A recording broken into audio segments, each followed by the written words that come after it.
In this video, I'm going to walk through the 5-step SaaS sales process that I've used to grow my business, Castos, from zero to millions in dollars of revenue a year, all the way from entirely self-service SaaS signups to enterprise deals in the mid-six figures. You'll be able to use this process whether you're just starting, don't even have a product yet, or you're already an experienced founder looking to grow your sales in your SaaS business. Let's dive in.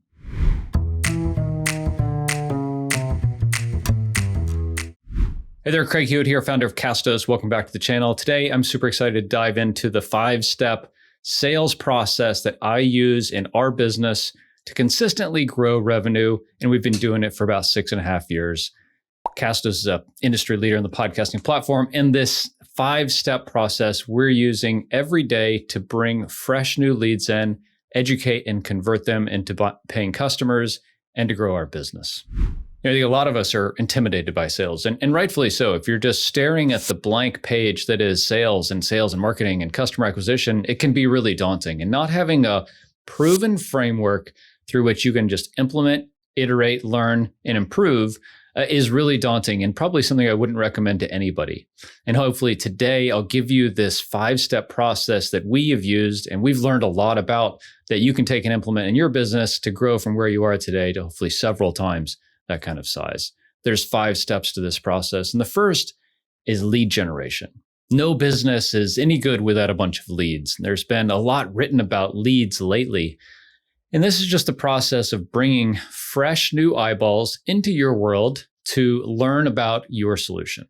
And this can be anything from content marketing, SEO, social media, paid ads, referrals, and affiliates.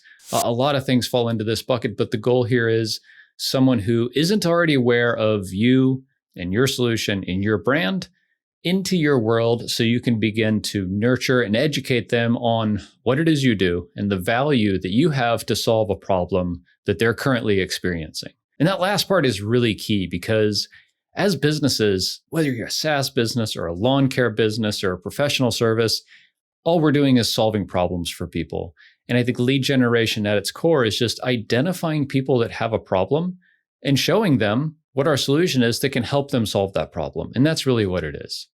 And we'll go really in depth into lead generation, ways you can do it, ways it works at different kind of average revenue per users and market caps of your business. But for now, let's just say lead generation is all about the process of putting your business in front of prospective customers so that they can learn more about you, get to know, like, and trust you, and hopefully buy and engage your product in the future. You know, the very first point here is what we call the top of the funnel. You imagine a funnel, it's kind of an upside down pyramid. And the very top there is people who just come into your world and they're just getting to know you, right? They're probably not ready to buy yet. They probably don't have a really significant pain, but they see a blog post of yours. Maybe they're Googling something. Maybe they're checking you out on YouTube, right?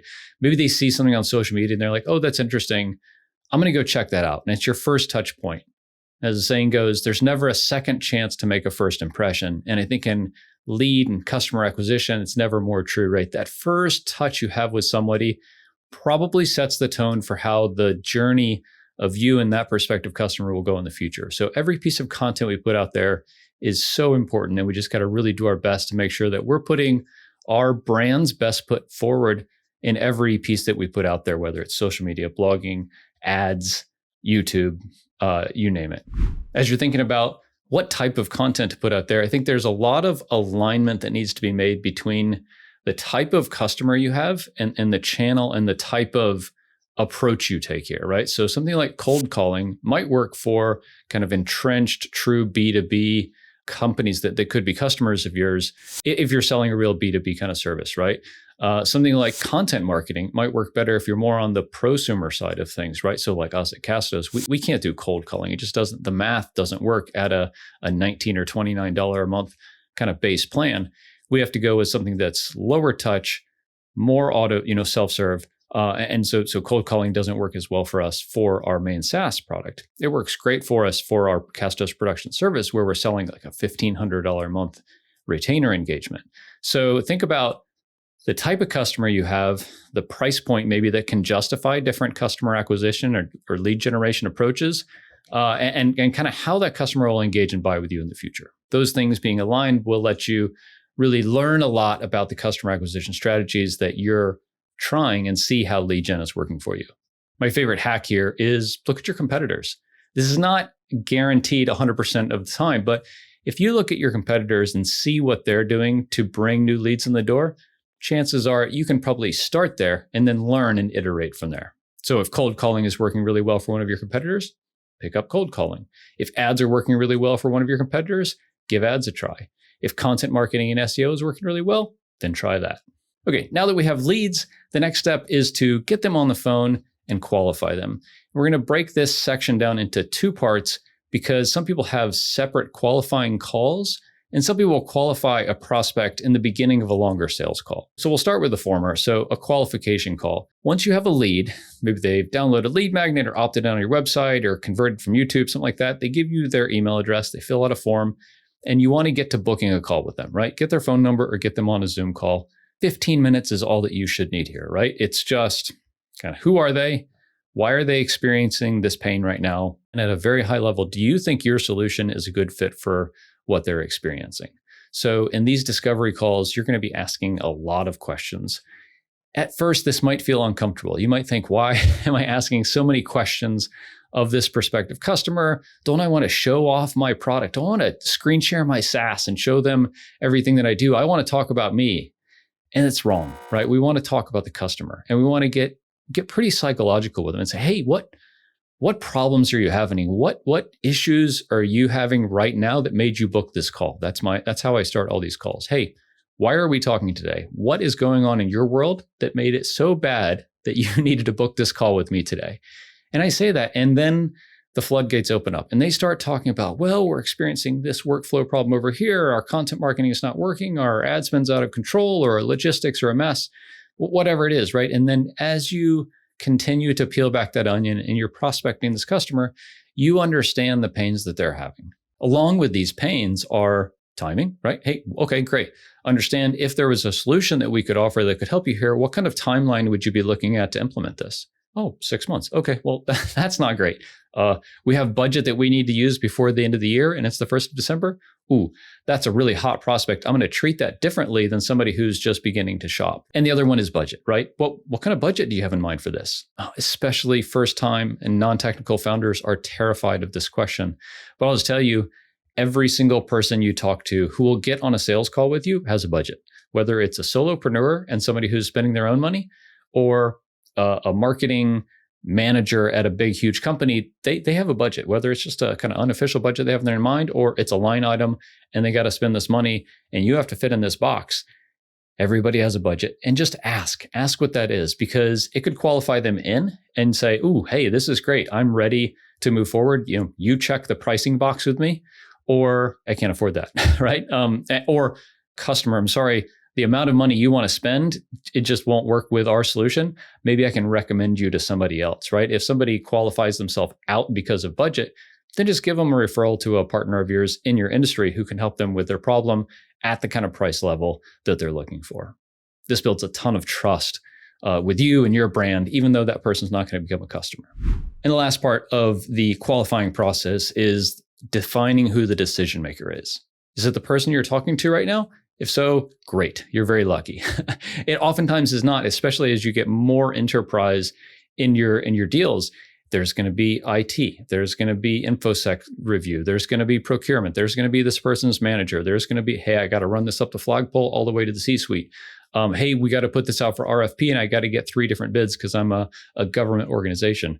Whatever it is, it's always going to be different. But unless you ask the question, hey, who's the ultimate decision maker here? Are you able to make this decision? Are you able to buy this today? Maybe you don't want to phrase it just like that, but you want to get at that point. Like, hey, prospect, are you able to make this decision, or do we need to involve other people? And we'll talk about that more in the 4th step.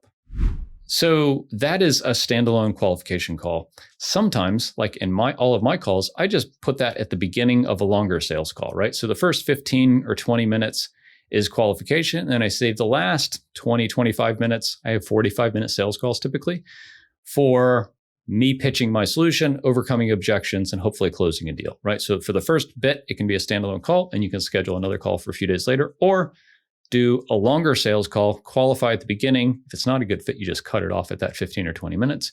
If it is a good fit, say, great, seems like you're a really good fit for what we do. I'd love to share a little bit about myself, our company, and what we do. And if it's a good fit, we can go from there, right? So you're transitioning from, I'm asking a lot of questions and I need some information to, cool, I think you're a good fit. I'd love to close you as a customer. Let me share about who we are and what we do, and if this solves the pain that you're experiencing. And here we are going to share our stuff with the customer, right? We're going to share our screen. We're going to screen share our SaaS tool. We're going to screen share some slides maybe. And your decision here is really personal. I find that every single customer wants to see the product they're going to buy. And this is just unavoidable. I very, very, very much avoid this at the beginning because we have to qualify the customer first. And there's some psychology around, you want to qualify the customer, but you also kind of want to piss them off a little bit, right? You want to say, hey, tell me about this problem you're having. Tell me about this pain you're experiencing. And psychologically for them, they're saying, this is really terrible. I'm in a world of hurt over here, and you're helping them understand the depth of the pain that they're experiencing and the need for a solution like yours. And so once you've done that part of the discovery process, then you're just framing those pains that they had and how your solution solves them. And that's all it is, right? So your demo or your slides or your screen share is not a one size fits all. It's tailored specifically for the problems that this one person has, right? So if you're doing slides, you can hide slides, you can jump around a little bit. If you're screen sharing, it's easier because it's dynamic and it's kind of a one-off thing, but only show the customer the things that you know they care about from the discovery part. And this is just so important. I find that if you're a more junior salesperson or you're just not as comfortable with the product, I would definitely stick with slides because they don't crash. The product doesn't mess up. You have maybe really good dummy data in there.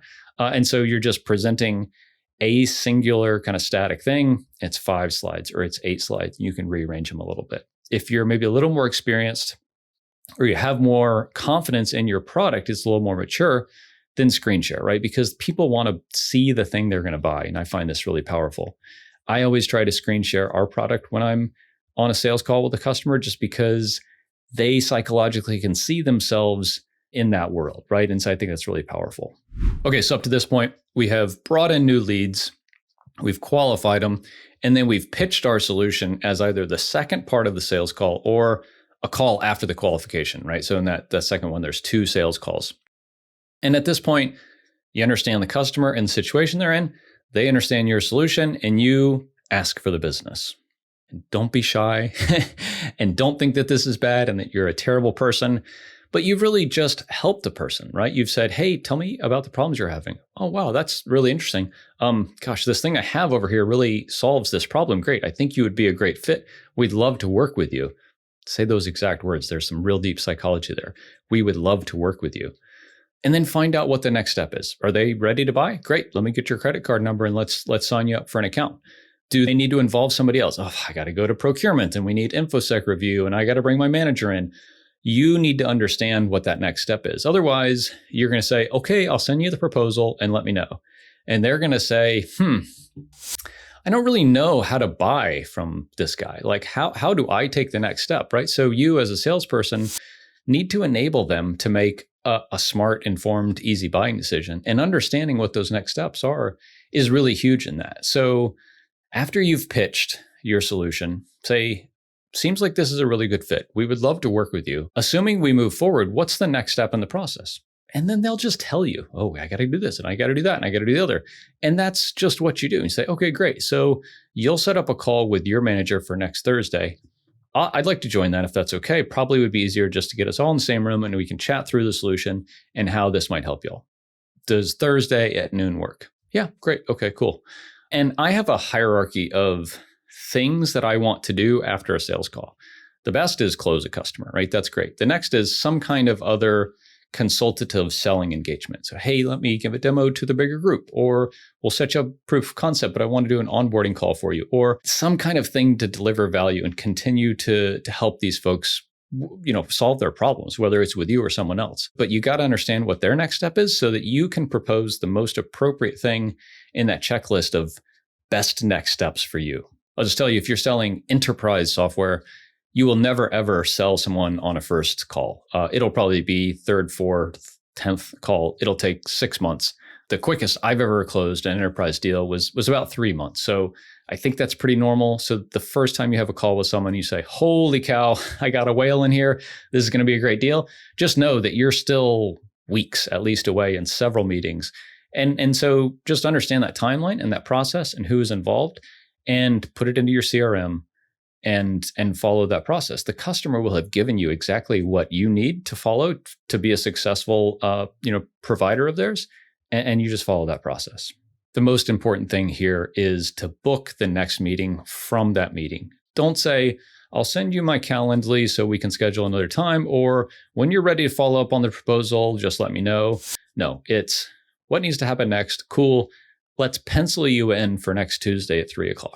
It's no harm if they have to email you back and say, oh, it's not going to work. Sorry. We decided to go with someone else. But it's pretty easy once you've spent 45 minutes with someone to say, hey, I think we're a great fit. Let's take that next step together. How about Tuesday at 3:00? They're going to say yes most all the time. Book a meeting from a meeting is the key to keeping momentum in a sales process, especially with a qualified lead. Even after you've booked a meeting from a meeting, there's going to be follow-up. And this is the 5th stage in the SaaS selling process. Very few people are going to get on one call and buy your solution. And so you're going to need to follow up with these folks.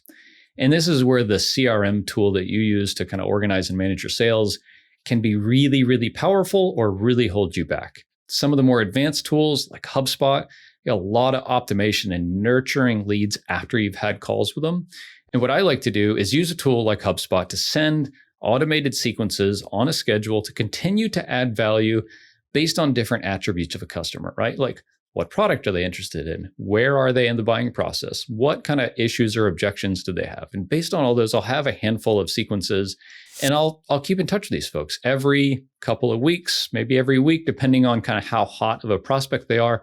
I'll send them a case study, or I'll send them a blog post, or I'll send them another proposal, or I'll follow up with them. I'll ask about a conference that we might be going to, right? These are mostly evergreen, but timely, value add, relevant, and helping them to understand the kind of transfer of confidence that you have that, hey, I know that we're a great fit. I'd love to work with you. And you just need them to understand that too, right? Stay in top of their email box, follow up, because you never know, right? I've closed so many deals after 9 months of just radio silence. And then one day the shit hits the fan with a customer, right? And they say, oh my God, this pain is so massive. I have to call Craig because he's been so helpful in me understanding the problem that I have and how this solution over here might help. And so you're going to win that deal every time. But the salesperson who doesn't follow up and just assumes, oh, hey, when the customer needs me, I'll be here, they're going to lose every time. And you're going to be there because you're going to follow up. Automate it using either a scheduled task or just entirely automate it and have your CRM send the emails and follow up with a prospect. Pro tip here, I really like SMS for following up. I had hesitated to use it initially. I said, oh, I'm just going to do email and Zoom and that's it. But think about if you shoot a text to someone at 7:00 at night and they're sitting on the couch, they're thinking about work probably. They're not paying attention to their kids or their spouse or something. You shoot them a text and say, hey, how's this thing going? We talked a couple weeks ago. Pretty decent chance they're going to send you a message back. Oh, hey, yeah, we should talk.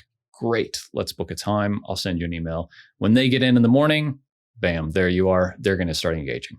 One more kind of pro tip on following up here is after you've booked that meeting from a meeting, the last engagement you have, if somebody gives you an objection that says, hey, it's just not the right time, right? We don't have budget. I can't get, sign off from management. I can't get, internal stakeholder to buy into this. Understand really what that objection is. And if you can overcome it, we'll have videos about, overcoming objections for sure. Check in the description below.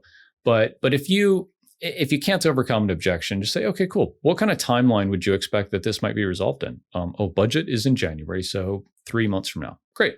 I'll reach out in 3 months. Is that okay? Yes. Okay, now they know that you're going to reach out again in 3 months. And so when you do, they're not like, this guy, Patrick, just keeps hammering me. I can't deal with it. You say, hey, we talked a few months ago. I said I'd follow up. Here I am, delivering value, consulting, offering, my solution, and see if we can help. So if you encounter objections, and surely you will, right? You're not a good salesperson if you're not pushing hard enough to encounter objections. Once you get those objections, understand the timeline to potentially resolve them from their end, because a lot of times it's not you, it's something, and especially bigger companies, they got so many issues, right? So, hey, cool. When do you think this thing on your end might be resolved so we can move forward? Cool. I'll follow up then. Is that okay? Yeah. Okay. So this is the 5-step SaaS sales process that we go through every day and have learned a ton about it. It really is pretty straightforward. And the challenge here is just optimizing each step of the process for you and your business and your type of client so that it works well for you and you can implement it consistently over time. If you enjoyed this video, there's a link in the description below for free training on how to up your SaaS sales game and a free worksheet on a way to implement exactly what we've been talking about today into your business to help you boost sales of your SaaS.